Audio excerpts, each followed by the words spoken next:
Bismillahirrahmanirrahim. Assalamualaikum warahmatullahi wabarakatuh.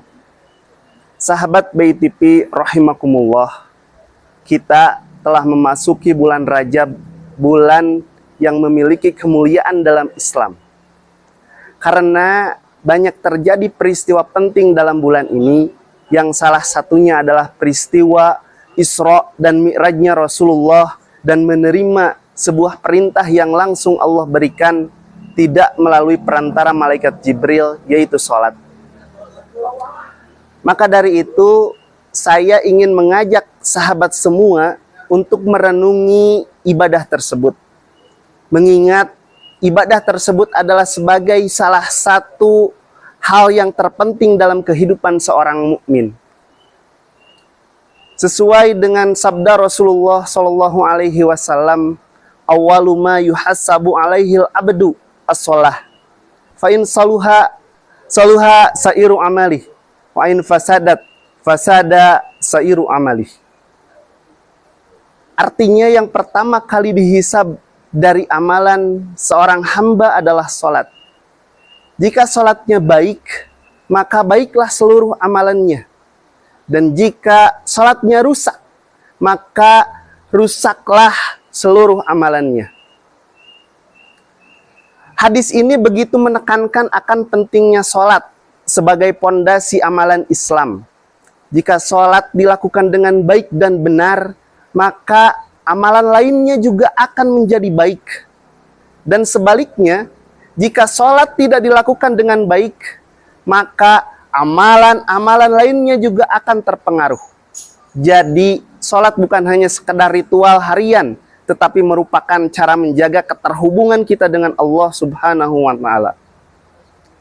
Sahabat BITV rahimakumullah, namun sekarang banyak manusia yang abai dengan pelaksanaan sholat dan berani meninggalkannya. Itu tentunya sudah difirmankan oleh Allah Subhanahu wa Ta'ala bahwa akan ada generasi di mana manusia lebih mengikuti hawa nafsu dan meninggalkan sholat. A'udzubillahi minasyaitonirrajim. Bismillahirrahmanirrahim. Fa khalafa min ba'dihim khalfun adha'us shalah wattaba'us sahawat fasaufa yalqauna ghayya. Kemudian datanglah setelah mereka pengganti yang mengabaikan sholat dan mengikuti keinginannya, maka mereka kelak akan tersesat.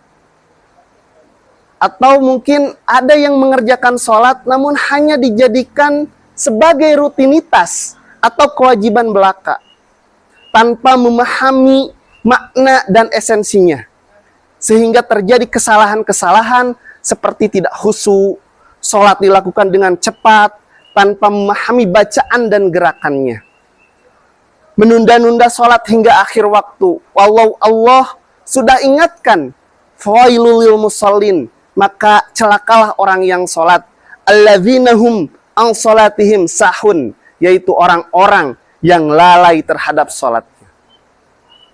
Dan kesalahan terakhir, dan itu merupakan buah dari sholat yang dilakukan secara serampangan, adalah hilangnya rasa penghambaan terhadap Allah Subhanahu wa Ta'ala, sehingga keterhubungan dirinya dengan Allah semakin hilang dan memudar. Pengakuan atas kelemahan kita sebagai hamba dan kebesaran Allah sebagai Tuhan.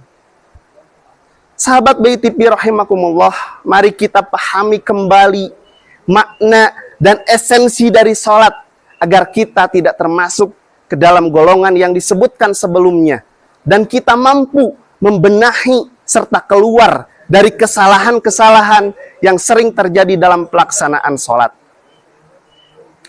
Makna sholat yang pertama, jadikan sholat sebagai wujud ketaatan dan koneksivitas dengan Allah Subhanahu wa Ta'ala. Sebagaimana kita ketahui bahwa puncak dari ketasliman seseorang adalah lahirnya sebuah ketaatan, dan salah satu bentuk pembuktiannya adalah sholat. Dalam Al-Quran tentu banyak ayat-ayat yang memerintahkan sholat. Bahkan Allah mengulang perintah tersebut beberapa kali. Aqimis sholah, aqimis sholah. Ini bertujuan agar kita selaku seorang muslim tidak lupa mewujudkan ketaatan tersebut. Sahabat Bayi TV rahimakumullah, dan yang kedua, salat sebagai perjanjian antara Allah dengan hambanya. Dalam sebuah hadis qudsi, Allah menyebutkan bahwa salat adalah perjanjian antara Dia dengan hambanya.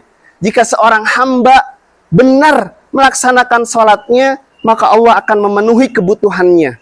Rasulullah Shallallahu Alaihi Wasallam bersabda, "Qala Allah Azza wa Jal, qasamtu as-shalah baini wa baina abdi nisfaini, wa li abdi ma sa'ala. Fa idza qala al-abdu alhamdulillahi rabbil alamin, qala Allah hamidani abdi," dan seterusnya dan seterusnya.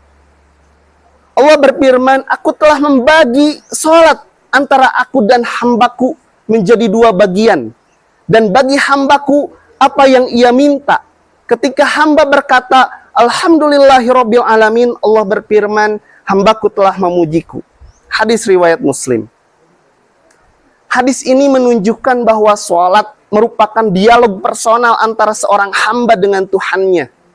Sebetulnya jika kita banyak keinginan, banyak masalah, tekanan yang sering menimpa, dan kita mengharapkan jalan keluar, itu cukup perbaiki sholat.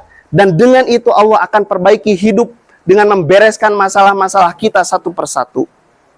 Siapa tahu hidup kita berantakan, banyak masalah, godaan yang tak pernah usai, tantangan hidup yang cenderung terus ada.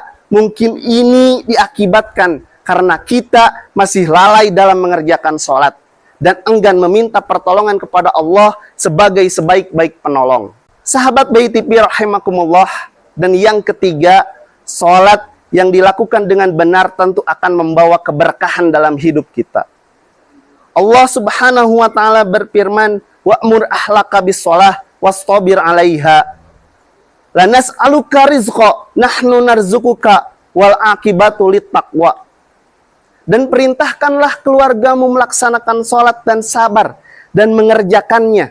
Kami tidak meminta rezeki kepadamu, kamilah yang memberi rezeki kepadamu, dan akibat yang baik di akhirat adalah bagi orang yang bertakwa. Allah tegaskan, la nas'aluka rizqa, nahnu narzuquka. Allah tidak meminta rizki, akan tetapi Allah lah yang memberi rizki. Artinya kita jangan pernah menganggap dengan menjalankan perintah Allah, dalam hal ini sholat, ini akan menghambat terhadap rezeki kita, karena jatah waktu mencari rezeki jadi berkurang. Bisa jadi dengan sholat bisa menjadikan wasilah dimudahkan dalam urusan rezeki dan keberkahan hidup kita semua. Sahabat Bayi TV rahimakumullah, dan makna yang keempat, sholat kita akan membuat kita senantiasa terhubung dan mengingat Allah Subhanahu wa ta'ala. Innani anallah la ilaha illa ana fa'budni wa aqimis sholah lidzikri. Sesungguhnya aku ini adalah Allah, tidak ada Tuhan selain aku, maka sembahlah aku dan dirikanlah sholat untuk mengingatku. Rangkaian sholat setiap hari yang kita jalankan, baik yang fardu atau yang sunnah, ini menjadikan kita terus-menerus menjalin hubungan dan menjaga konektivitas kita dengan Allah. Secara tidak langsung hal tersebut akan melindungi kita dari perbuatan-perbuatan yang melanggar syariah. Sebagaimana fungsi dari sholat itu, Allah tegaskan, inna sholata tanha anil fahsya'i wal munkar. Sungguhnya sholat itu mencegah dari perbuatan keji dan munkar. Dan yang terakhir, sholat akan menjadi sumber ketenangan hidup. Rasulullah Shallallahu Alaihi Wasallam bersabda, wa ju'ilat qurratun aini fis sholah, dan dijadikan penyejuk hatiku di dalam sholat. Hadis riwayat Ahmad. Karena ketika menghadapi masalah hidup, Rasulullah selalu mencari ketenangan dengan sholat. Jadikan sholat sebagai tempat mengadu, memohon, dan mendekatkan diri kepada Allah. Sahabat Bayi TV rahimakumullah, sejatinya sholat bukan hanya kewajiban, tetapi juga jalan untuk menjaga keterhubungan kita dengan Allah. Jadikan sholat sebagai waktu terbaik untuk berkomunikasi dengan Allah, memohon ampunan, dan memperkuat iman. Marilah kita perbaiki kualitas sholat kita agar menjadi jalan keberkahan hidup di dunia dan akhirat. Semoga Allah senantiasa memberi kita kekuatan untuk mendirikan sholat dengan khusyuk dan ikhlas. Hadzanallahu wa iyyakum ajma'in. Wassalamualaikum warahmatullahi wabarakatuh.